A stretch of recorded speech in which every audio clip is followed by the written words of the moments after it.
Hello friends, welcome to another video of Dr. Pharma. In this video we will discuss about what is gout and the drugs which are used for the treatment of gout. Okay guys, let's begin with gout. Gout is a disorder of urine metabolism characterized by hyperuricemia. When the uric acid level in the blood exceeds 7 mg per deciliter, uric acid crystals precipitate and deposit in joints, kidneys, subcutaneous tissue, which result in pain, swelling, redness in the joints. The 80% of uric acids are produced by purine metabolism, that's from the adenosine and guanosine with the help of enzyme xanthine oxidase. And the remaining 20% is caused by diet from consuming purines rich products like alcohol, red meat, beans, fishes, etc. Let's discuss the drugs which are used for the treatment. It can be classified into drugs for acute gout and drugs for chronic gout. The drugs for acute gout include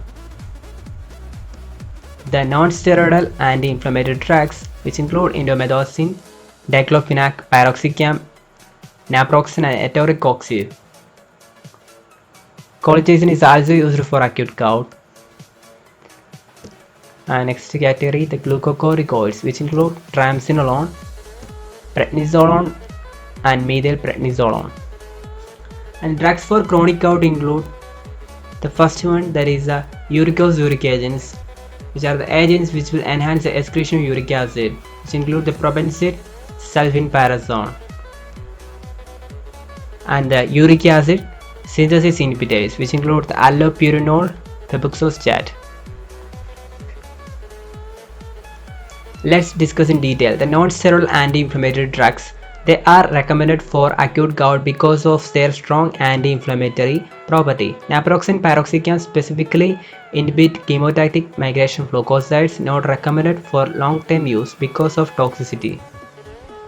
And colchicine. It is an alkaloid obtained from the plant Colchicine autumnale. Colchicine prevents release of chemotactic factors and inhibits the migration of neutrophils.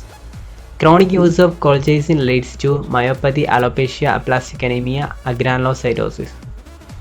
And the glucocorticoids produce rapid response reserved for cases not responding to NSAIDs and colchicine. If single joint affected, intra-articular triamcinolone is recommended.